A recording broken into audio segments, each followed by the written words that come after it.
নমস্কার, তোমাদের সকলকে ডেস্টিনেশন কি পরিবারে স্বাগত। আমরা দেখো আজকে আধুনিক ভারতের যে ইতিহাস সেখানের খুব গুরুত্বপূর্ণ একটা টপিক, সেটা হচ্ছে ইউরোপীয়দের ভারতে আগমন। ঠিক আছে, এই টপিকটা খুবই গুরুত্বপূর্ণ। ডাব্লিউবিপি এবং কেপি পরীক্ষায় বিশেষ করে এই যে টপিক আছে এখান থেকে কিন্তু এক নম্বরের প্রশ্ন কিন্তু আসেই। ঠিক আছে, তো দেখো প্রথমেই যে প্রশ্নটা আছে, ইউরোপের কোন দেশ ভারতে প্রথম আসে। ঠিক আছে, ইউরোপ মহাদ্বীপের যে দেশগুলো আছে তার মধ্যে কোন দেশ প্রথম ভারতে আসে? একটা হচ্ছে পর্তুগাল, একটা হচ্ছে ডাচ। ডাচ শব্দের অর্থ হচ্ছে নেদারল্যান্ডে যারা থাকে তাদেরকে ডাচ বলা হয়, নাকি ব্রিটিশ, নাকি ডেনমার্ক। তো মনে রাখবে ভারতে প্রথম এসেছিল পর্তুগালিরা। পর্তুগালিদের মধ্যে প্রথম কে এসেছিল? Vasco da Gama. ঠিক আছে, প্রথম এসেছিল ভাস্কো ডি গামা। আর এটাই দেখবে ইতিহাসের পাতায় লেখা থাকে ভাস্কো ডি গামা ভারতের খোঁজ করে। দেখো ভারত তখনও ছিল, ভারত এখনও আছে, ভারত ভবিষ্যতেও থাকবে। ঠিক আছে, ভারতের খোঁজ কেউ করেনি, কিন্তু ভাস্কো ডি গামা কী করেছিল? পর্তুগাল থেকে ভারতে আসার যে সমুদ্র রাস্তা, ঠিক আছে, কি করেছিল? সমুদ্রের যে রাস্তা সেইটা খুঁজেছিল। ঠিক আছে, সমুদ্রের রাস্তা এইটা খুঁজেছিল কে? Vasco da Gama. রাস্তাটা খুঁজেছিল, কিন্তু দেশটাকে কিন্তু ভাস্কো ডি গামা খুঁজেনি, এটা মনে রাখবে। কত সালে তিনি এসেছিলেন? 1498 সালে তিনি এসছেন। ঠিক আছে, দেখো কারা কারা এসছেন এবং কবে কবে এসেছেন। দেখো প্রথমে পর্তুগালিরা বা পর্তুগাল থেকে যারা এসেছিল তারা এসছে 1498 সালে। কে এসেছিল? Vasco da Gama. এবং 1503 সালে কি করেছে? তাদের প্রথম যে ব্যবসায়িক কোঠি বা ফ্যাক্টরি সেইটা স্থাপনা করেছিল কোথায়? কোচিনে। তারপর এসেছিল ডাচরা। ডাচ অর্থাৎ নেদারল্যান্ডের যারা বাসী তাদেরকে বলা হয় ডাচ। তারা এসেছিল 1596 সালে, এবং 1605 সালে তারা তাদের যে ব্যবসায়িক কোঠি বা ফ্যাক্টরি সেটা স্থাপনা করেছিল মাছলিপট্টনম বলে একটি জায়গা আছে সেখানে। 3 নম্বরে যারা এসেছিল তারা হচ্ছে ব্রিটিশ বা ইংরেজ যাদেরকে আমরা বলি। ঠিক আছে, ইংল্যান্ড থেকে যারা এসেছিল তাদেরকে বলা হয় ব্রিটিশ। তারা 1608 সালে আসে এবং 3 বছর পর 1611 সালে তাদের প্রথম যে কোঠি বা ফ্যাক্টরি সেটা তারা স্থাপনা করে মাছলিপট্টনমে। ঠিক আছে, ডেনমার্ক কবে এসেছিল? 1616 সালে, এবং 1620-তে তাদের স্থাপনা হয় তঞ্জোরে।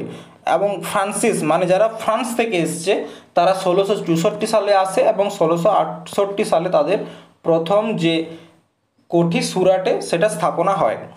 দেখো এরা যারা এসছে তাদের মধ্যে ব্রিটিশরা একমাত্র ভারতে দীর্ঘকাল ধরে শাসন করেছে। ঠিক আছে, এরা প্রত্যেকেই ব্যবসায়ের উদ্দেশ্যে এসছে, কিন্তু ব্যবসার উদ্দেশ্যে এলেও তারা এসে করে যখন ভারতে দেখলো যে এখানকার যে ঐক্য, সেই ঐক্যটাকে ভাঙা সম্ভব ধর্মের নামে, রাজনীতির নামে। ঠিক আছে, তো ঐক্যটাকে ভেঙে তারা কি করলো? শাসন কার্য চালানো শুরু করলো। তো প্রথমেই দেখো কারা এসেছিল? পর্তুগালিরা এসেছিল। পর্তুগালিদের মধ্যে প্রথম কে এসেছিল? এটা একটা প্রশ্ন আছে। পর্তুগালিদের মধ্যে প্রথম কে? Vasco da Gama, Albuquerque, Francis de Almeida, নাকি নিনো ডি কুনহা? তো মনে রাখবে ভারতে আসা প্রথম পর্তুগালি হচ্ছে ভাস্কো ডি গামা। ঠিক আছে, যিনি ভারতে পৌঁছেছেন। কিন্তু ভারত আসার জন্য পর্তুগালিদের মধ্যে প্রথম রওনাকে দিয়েছিলেন সেটা কিন্তু ভাস্কো ডি গামা হবে না। দেখো এটা ধরো পর্তুগাল। ঠিক আছে, এটা হচ্ছে পর্তুগাল। ঠিক আছে, ইউরোপ মহাদ্বীপের কাছে আছে আফ্রিকা কন্টিনেন্ট। ঠিক আছে, এটা হচ্ছে আফ্রিকা কন্টিনেন্ট, এটা হচ্ছে ধরো আফ্রিকা কন্টিনেন্ট, আর এটা হচ্ছে আমাদের ভারত। ঠিক আছে, এশিয়া মহাদ্বীপে ভারত।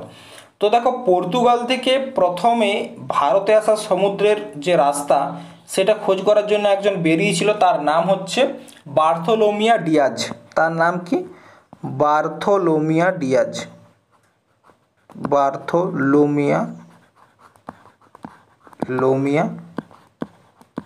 ডিয়াজ। তিনি 1488 সালে ভারত আসার জন্য বেরিয়েছিলেন পর্তুগাল থেকে, কিন্তু তিনি ভারত পর্যন্ত আসতে পারেননি। তিনি আফ্রিকার একটি দ্বীপ সেই পর্যন্ত পৌঁছেছিলেন, এবং সেটির নাম তিনি রেখেছিলেন Cape of Good Hope. Cape of Good Hope, এটা খুব গুরুত্বপূর্ণ একটা point. Cape of Good Hope কোথায় অবস্থিত? সাউথ আফ্রিকাতে অবস্থিত। ঠিক আছে, তারপর তিনি যখন ভারত পৌঁছাতে পারলেন না, তারপর কে এলো? তারপর এলো ভাস্কো ডি গামা। তারপর 1498 কে এলো ভাস্কো ডি গামা, ঠিক আছে, ভাস্কো ডি গামা।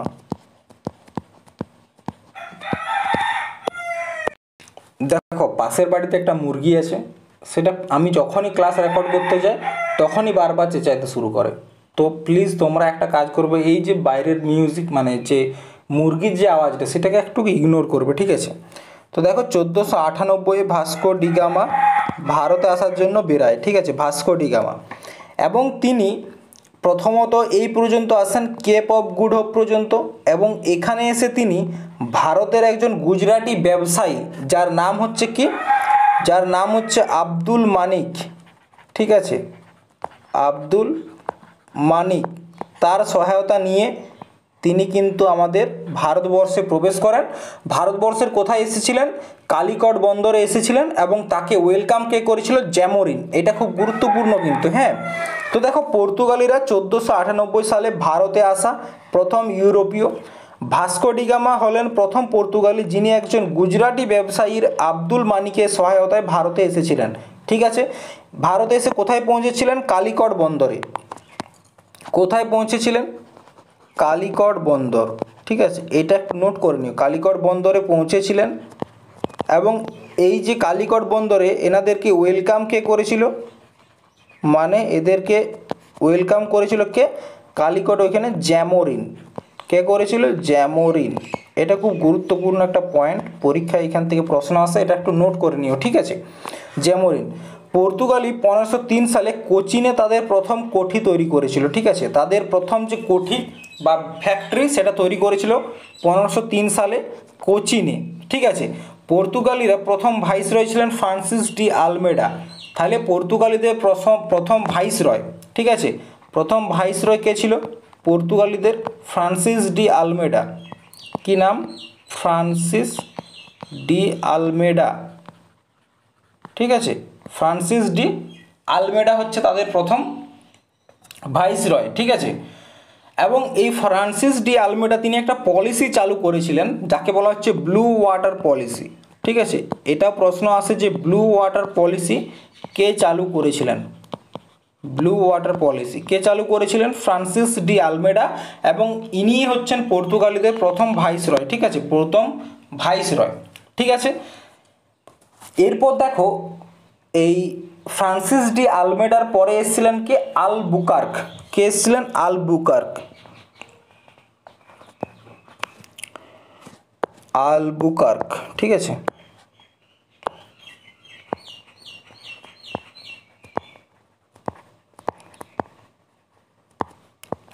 আলবুকার্ক এনাকে বলা হয় পর্তুগালিদের বাস্তবিক সংস্থাপক, ঠিক আছে, কি বলা হয়? বাস্তবিক সংস্থাপক।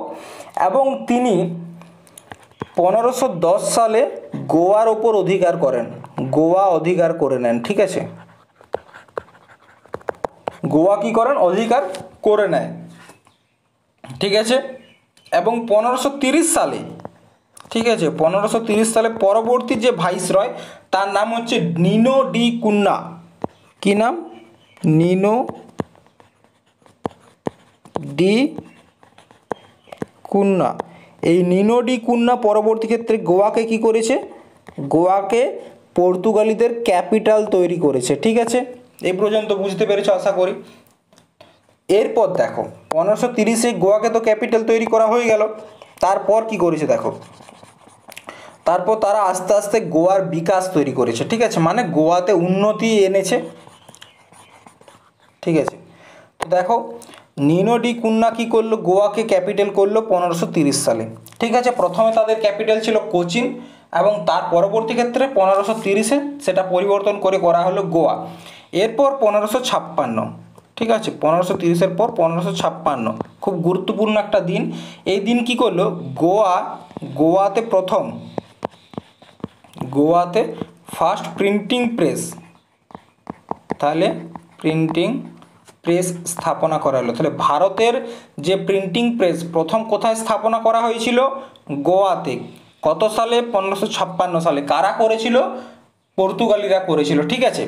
এবং তোমরা একটা জিনিস যদি জানো যে ভারতে সব থেকে আগে এসছে পর্তুগালিরা, কিন্তু ভারত ছেড়ে সব থেকে পরে গেছে সেটা হচ্ছে পর্তুগালিরা।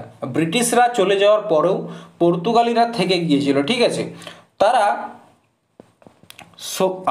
মানে আমরা 1947 সালে যখন স্বাধীনতা পাই তারপরেও তারা আমাদের কয়েকটা রাজ্য যেমন গোয়া, তারপর হচ্ছে পুডুচেরি, এইসব জায়গাগুলো তারা দখল করেছিল, ঠিক আছে।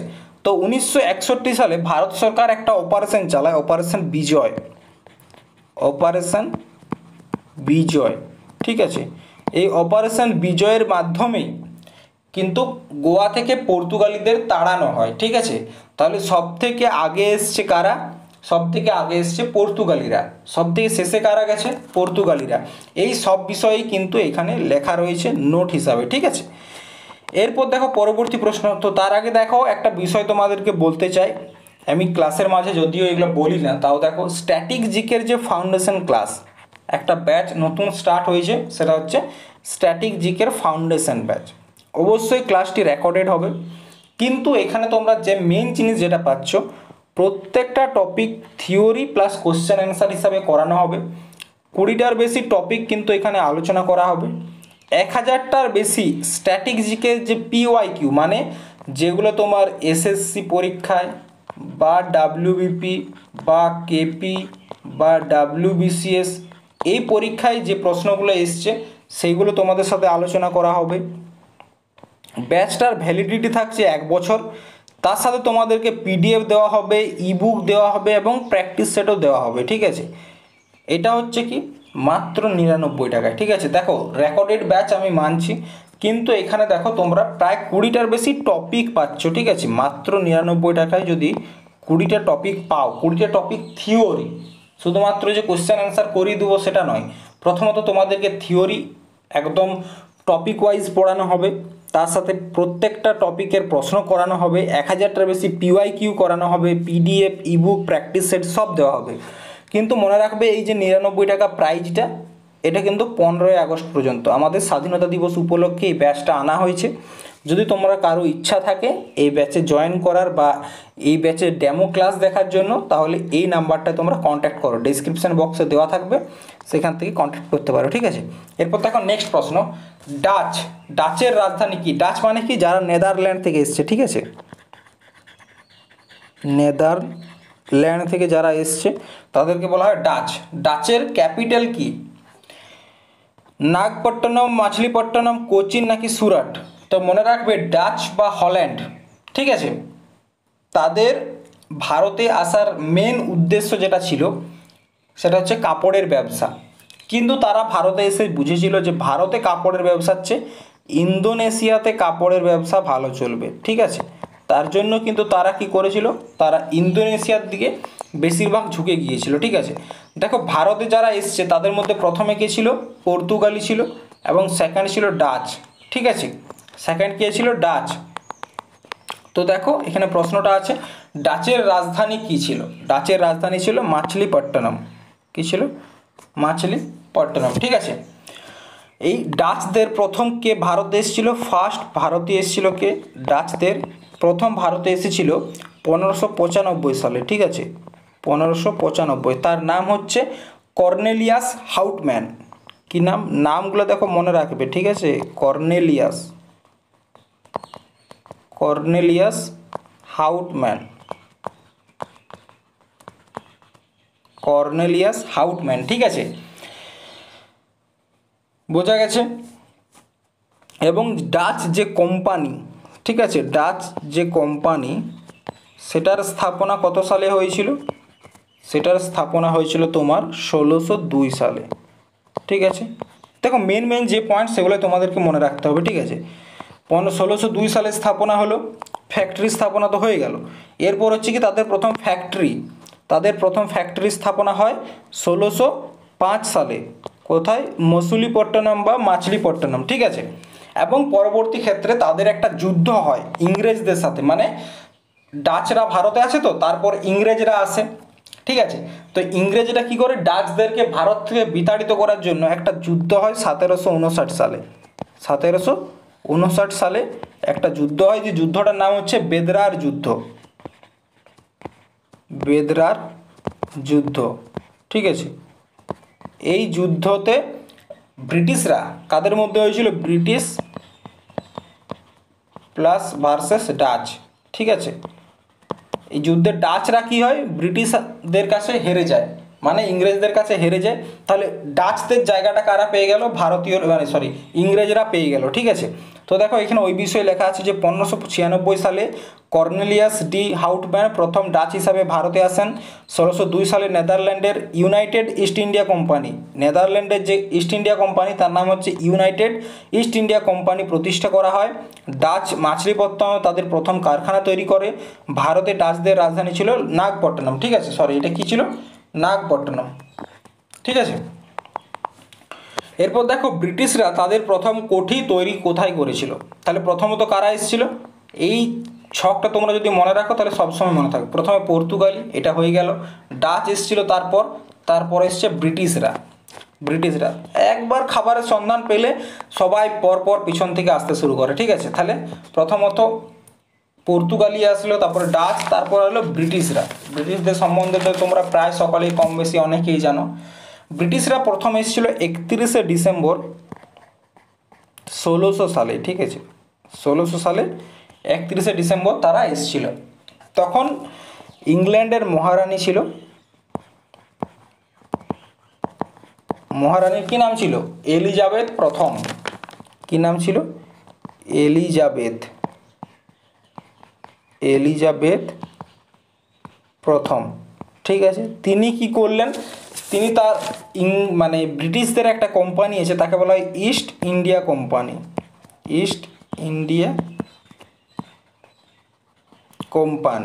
ঠিক আছে। ইস্ট ইন্ডিয়া কোম্পানিকে কি বললো যে তোমরা ভারতে যাও এবং ভারতে গিয়ে তোমরা 15 বছর ধরে কিন্তু ব্যবসা করতে পারো, অন্য কোনো ব্রিটিশ বা ইংল্যান্ডের কোম্পানি সেখানে যাবে না। তাহলে তাদেরকে কি করলো, 15 বছরের ব্যবসা করার অধিকার দিল এবং তারা 1600 সালে সেখান থেকে মানে ইংল্যান্ড থেকে ভারতে এলো ব্যবসার জন্য। তখন রানী কে ছিল, এলিজাবেথ প্রথম, ঠিক আছে। এরপর দেখো তারপর 1609 সালে, ঠিক আছে, তখন ব্রিটিশদের একজন সম্রাট, তার নাম হচ্ছে জেমস প্রথম কি করলো, এই যে 15 বছরের সময়কালটা দিয়েছিল এটা অনির্দিষ্ট কালের জন্য করে দিল, ঠিক আছে, অনির্দিষ্ট কালের জন্য বাড়ায় দিল। মানে যতদিন না বন্ধ করা হচ্ছে ততদিন তোমরাই কিন্তু মানে ইস্ট ইন্ডিয়া কোম্পানিকে বলছে তোমরাই কিন্তু ভারতে গিয়ে ব্যবসা করতে পারো, ঠিক আছে। 1608 সালে দেখো 1608 সালে, ঠিক আছে, ব্রিটিশ ইস্ট ইন্ডিয়া কোম্পানির থেকে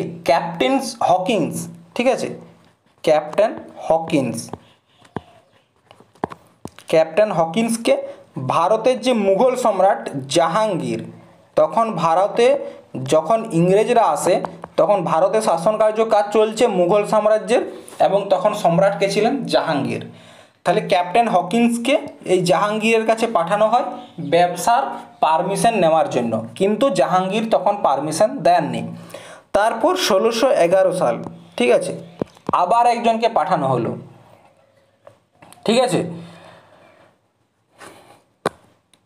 দেখো প্রথমত 1608 সালে ক্যাপ্টেন হকিন্সকে পাঠানো হলো পারমিশন নেওয়ার জন্য, কিন্তু এখানে পারমিশন দেয়নি, কি করেনি, পারমিশন দেয়নি। ইংরেজরা এত বেঈমান যে পারমিশন না পেয়েও 1611 সালে, ঠিক আছে, আমাদের যে সাউথ ইস্ট যে সমুদ্র তট আছে সেইখানে তারা তাদের প্রথম ফ্যাক্টরি খুলে দিল বিনা পারমিশনে, তার নাম হচ্ছে মাছলিপট্টনম।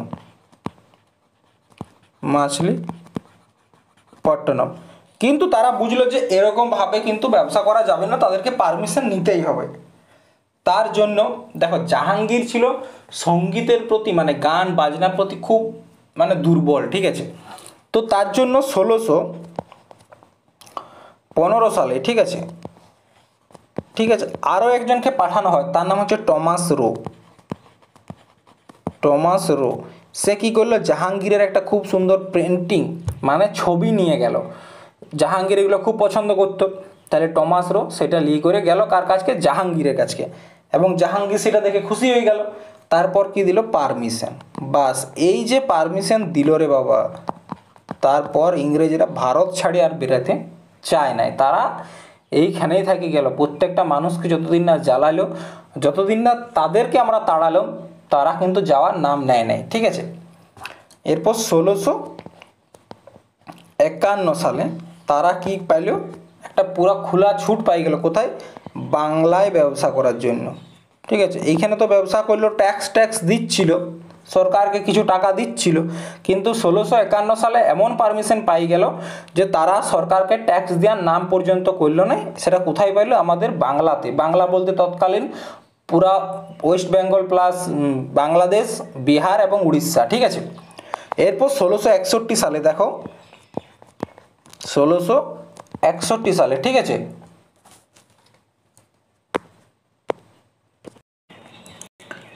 তারপর দেখো 1661 সালে, ঠিক আছে, মানে ব্রিটিশরা বুঝলো, অর্থাৎ ইংরেজরা বুঝলো যে ভারতে যদি আমাদেরকে মানে ব্যবসাটা বাড়াইতে হয়, তাহলে পর্তুগালিদের সাথে হাত করতে হবে। কারণ কি, ডাচদেরকে তো তারা হারায় ঘর পাঠিয়ে দিয়েছে, আর তাহলে কে আছে? পর্তুগালরা আছে, মানে পর্তুগালিরা আছে, আর ইংরেজরা আছে ভারতে। তখন ইংল্যান্ডের মানে ওরা একটা প্ল্যান করলো। সেটা কি করলো? ইংল্যান্ডের যে সম্রাট, ঠিক আছে, তার নাম ছিল চার্লস দ্বিতীয়, তার সাথে পর্তুগালিদের রাজকুমারী ক্যাথরিন, তাদের মধ্যে কি করে দিল? বিয়া করাই দিল। ঠিক আছে, আর ইংরেজরা এত চালাক যে বিয়া করার পর পণ হিসাবে কি চাইলো? মুম্বাইকে চাই নিল। তারা চাইলো যে পণ হিসাবে, আমাদের যেমন এখন বরপণ দেয় না, সেই পণ হিসাবে কাকে চাইছে? মুম্বাইকে, যেটা ওদের নিজেদের লয়েই, মানে পর্তুগালিদের তো লয় পর্তুগাল, মানে মুম্বাই তো ভারতীয়দের, কিন্তু তারা কী করলো? বরপণ হিসেবে মুম্বাইটা এখানে নিয়ে নিল। কারণ কি, পর্তুগালিরা ততদিনে মুম্বাইয়ের উপর কবজা করে নিয়েছিল। ঠিক আছে, দেখো ভারতে কিন্তু পণ প্রথা আগে ছিল না আগে মার্সিডিজ দিত, না এত টাকা দিত, কিন্তু এই যে পণ প্রথা কে দিয়েছে? পর্তুগালিরা দেওয়া শুরু করলো ভারতে এসে। দিল কি, একটা পুরো শহর বোম্বে, তৎকালীন তখনও যেমন বড় শহর ছিল, এখনও সেরকম বড় শহরই আছে বোম্বে। ঠিক আছে, পণ হিসাবে দিল মুম্বাইকে। বোঝা গেছে? তারপর আস্তে আস্তে ইংরেজরা কি করলো? ভারতে প্রত্যেকটা জায়গা এক একটা করে দখল করতে শুরু করলো এবং ভারতে শাসন কার্য চালাতে থাকলো। ঠিক আছে, এবং সব শেষে 1947 সালে ভারতকে স্বাধীন করে দিয়ে পরে তারা দেশ ছাড়ি গেল। ঠিক আছে, তারা আসিছিল তো 1600 সালে, গেছে 1900 সালে, প্রায় 300 বছর ধরে তারা কিন্তু ভারতে ছিল। ঠিক আছে, তারপর ব্রিটিশদের পর আসছে ডেনমার্ক। ঠিক আছে, 4 নম্বরে কারা এসছে? ডেনমার্ক। 4 নম্বরে এসছে ডেনমার্ক। ঠিক আছে, ডেনমার্করা এসেছিল 1616 সালে এসেছিল, এবং এদের যে কোম্পানি সেটার নাম হচ্ছে Denmark east India company. East India company. ঠিক আছে, তারা দুটা ফ্যাক্টরি করেছিল, একটা 1620 সালে আর একটা হচ্ছে 1667 সালে, এবং তারা পরবর্তী ক্ষেত্রে 1845 সালে তারা বুঝলো যে তারা ভারতে ব্যবসা করতে পারবে না, এবং তারা তাদের সমস্ত ব্যবসা কি করলো? সমস্ত ব্যবসা ব্রিটিশদেরকে, ইস্ট ইন্ডিয়া কোম্পানিকে বিকে দিয়ে চলে গেল। ডেনমার্কের ঘটনা এইটুকুই। ঠিক আছে, এরপর আছে লাস্ট ফ্রান্সিস। দেখো ফ্রান্সিস, ঠিক আছে, সবার শেষে এসেছিল ফ্রান্সিসরা। ঠিক আছে, এবং এরা একটা মাত্র 1664 সালে একটা কোম্পানি স্থাপনা করে, সেটার নাম হচ্ছে Francis east India company. East India company, এবং এটাকেও ইংরেজরা কিনে নেয় এদের কাছ থেকে। ঠিক আছে, এবং সবশেষে শুধুমাত্র ভারতে কারা পড়ে রইল? সেটা হচ্ছে ব্রিটিশরা।